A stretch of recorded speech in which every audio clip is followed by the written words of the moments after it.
పట్నం పోర్ట్ మనం ఆర్ఎఫ్పి ఇవ్వడం జరిగింది. సో దాని మీద కొన్ని ప్రెస్ రిపోర్ట్స్ వస్తున్నాయి కాబట్టి దాని మీద జస్ట్ క్లారిఫికేషన్. అంటే రామయ్యపట్నం పోర్ట్ మీ అందరికీ తెలిసిందే. గవర్నమెంట్ 3 పోర్ట్స్ బ్రౌన్ ఫీల్డ్ అంటే మనం డెవలప్ చేసి కొంత పార్ట్ బేసిక్ ఇన్ఫ్రాస్ట్రక్చర్ డెవలప్ చేసి బ్యాలెన్స్ దాన్ని ప్రైవేట్ పార్ట్నర్తో ఫర్దర్గా డెవలప్ చేయడానికి ప్లాన్ చేయడం తెలిసిందే. సో ఈ 3 పోర్ట్స్ కూడా ఆల్మోస్ట్ జూన్ 2024 నాటికి ఫిజికల్ ప్రోగ్రెస్ ఇవ్వడం జరిగింది. అంటే రామయ్యపట్నం 50%, అలాగే Machilipatnam 16%, Mulapeta 25%. So as on today మనం చూస్తే గనక రామయ్యపట్నం 80.5%, తర్వాత 58.91% మన మచిలీపట్నం, 76% మూలపేట. సో ఇది డెవలప్ అయింది. ఇప్పుడు ఆల్మోస్ట్ మనం డిసెంబరు కొన్ని 2 పోర్ట్స్ డిసెంబరు, మార్చి మనం మచిలీపట్నం పోర్టు కంప్లీట్ చేయడానికి ప్లాన్ చేస్తున్నాము.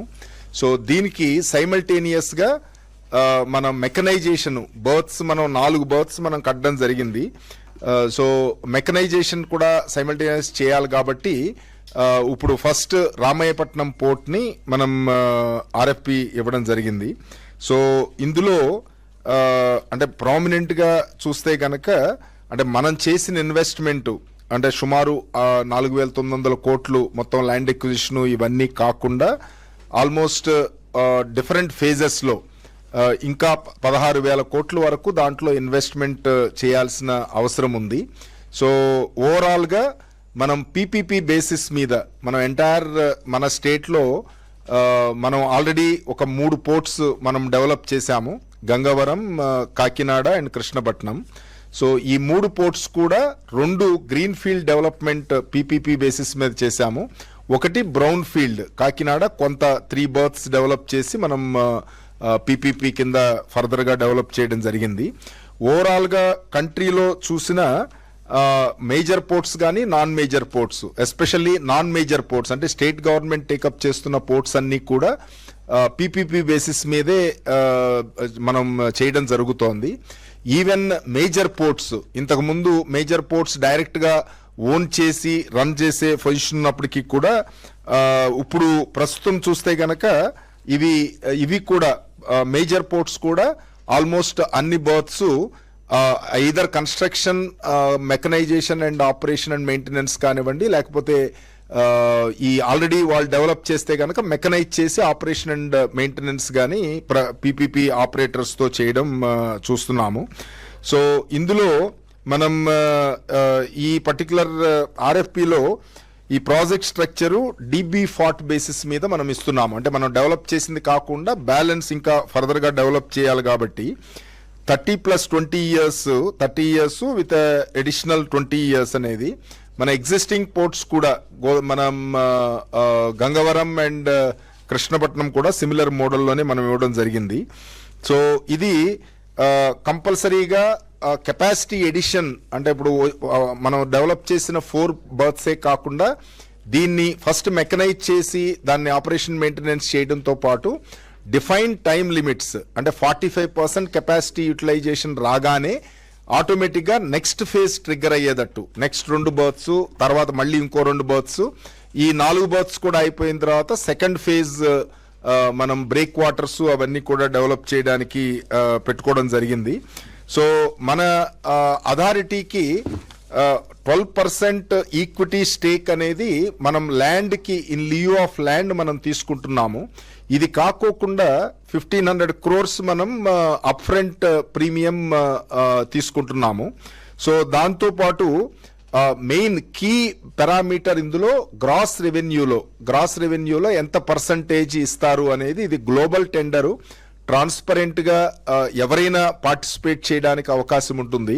సో మనం హయ్యెస్ట్ ఎవరైతే గ్రాస్ మనం వాళ్ళకు వచ్చే గ్రాస్ ఇన్కంలో హయ్యెస్ట్ పర్సంటేజ్ ఎవరు ఆఫర్ చేస్తారో వాళ్ళకే మనం ఇచ్చే అవకాశం ఉంటుంది. సో దీంతో పాటు 20 years తర్వాత అంటే 20 years తర్వాత ప్రతి 3 yearsకి 1% రెవెన్యూ షేర్ కూడా పెరిగేటట్టు కూడా పెట్టడం జరిగింది. ఎందుకంటే 20 yearsకి పోర్ట్ ఆల్మోస్ట్ చాలా వరకు ఇన్కమ్ మనం వాళ్ళకి డిప్రిషియేట్ అవుతుంది కాబట్టి.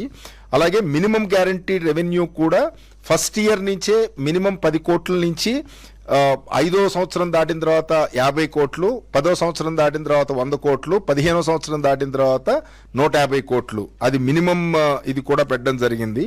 ఈ 12% ఈక్విటీ ఏదైతే మనం తీసుకుంటున్నామో ఇది నాన్ డైల్యూటబుల్, అంటే మనం ఇప్పుడు ఇమీడియట్ గా వాళ్ళు ఇన్వెస్ట్ చేసే 5,000 కోట్లే కాకోకుండా ఫ్యూచర్ లో చేసే ఆల్మోస్ట్ 16,000 కోట్ల వరకు చేయాలని మన డిపిఆర్ ప్రకారం ఉంటుంది.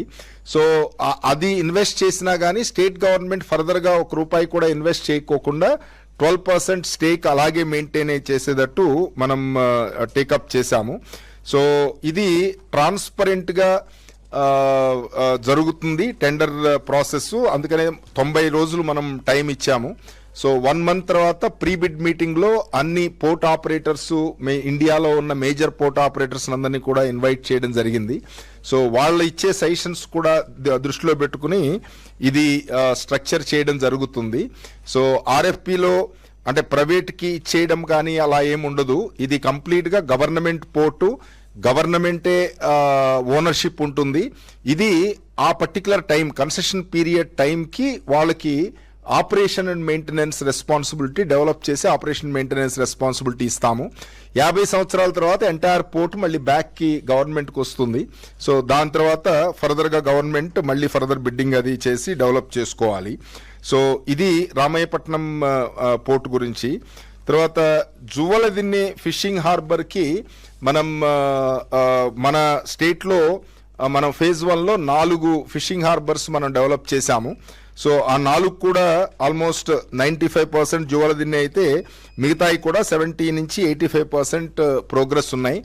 ఇయర్ ఎండింగ్ కి మొత్తం అన్ని కూడా కంప్లీట్ చేయడానికి ఏర్పాటు చేయడం జరుగుతోంది. సో చాలా ఖర్చు పెట్టి ఆల్మోస్ట్ 1,522 కోట్ల రూపాయలు 4 ఫిషింగ్ హార్బర్స్ కి మనం అడ్మినిస్ట్రేటివ్ శాంక్షన్ ఇచ్చాము. సో ఇందులో మనం చాలా మోడర్న్ ఫెసిలిటీస్, అంటే ఎక్కడ ఇండియాలో ఏ ఫిషింగ్ హార్బర్ లో కూడా ఇంత కాంప్రహెన్సివ్ గా ఫెసిలిటీస్ లేనట్లు మనం చేయడం జరిగింది. ఫిష్ ఆక్షన్ హాల్సే కాకుండా ప్యాకింగ్ హాల్స్ కానీ, ఐస్ ప్లాంట్ కానీ, కోల్డ్ స్టోరేజ్ కానీ, fish drying yard, gear sheds, net mending sheds, rest shelters, community hall, dormitory facilities, restaurant and common amenities, ఇవన్నీ కూడా ప్రాపర్ గా మెయింటైన్ చేయాల్సిన అవసరం ఉంది. సో అది గనక ప్రాపర్ గా ఆల్మోస్ట్ ఒక్క ఫిషింగ్ హార్బర్ 306 కోట్ల రూపాయలతో మనం నిర్మాణం చేశాము.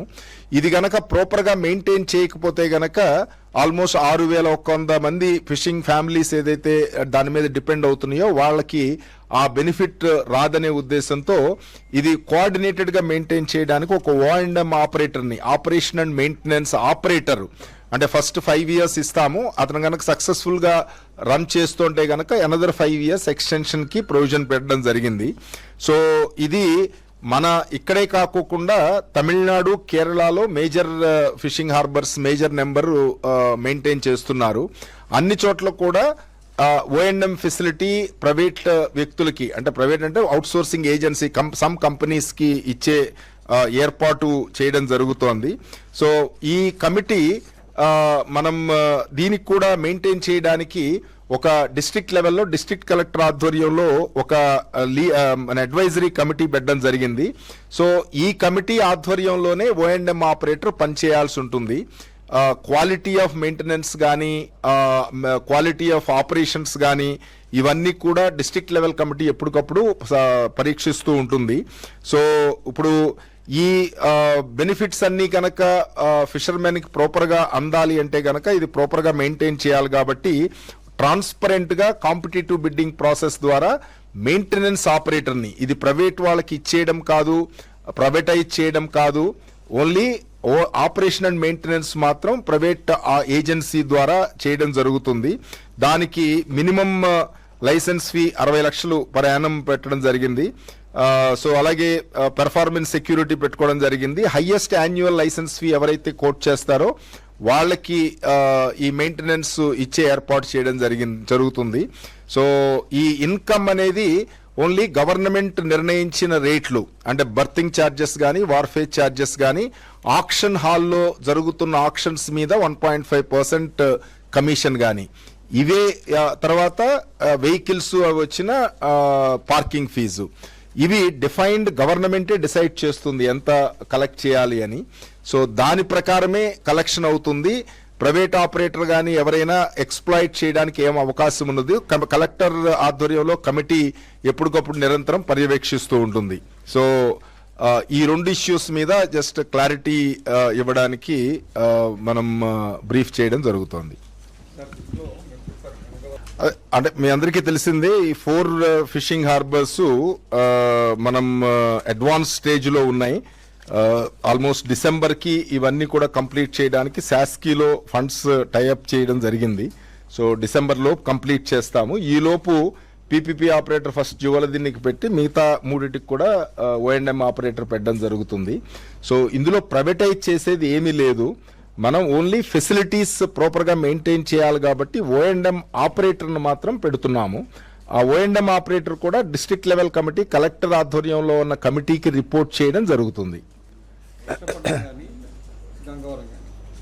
ఇప్పుడు కృష్ణపట్నము తర్వాత గంగవరము ఈ రెండు కంప్లీట్ గా గ్రీన్ ఫీల్డ్ డెవలప్మెంట్ కి పీపీపీ కింద మనం గవర్నమెంట్ ఇచ్చింది.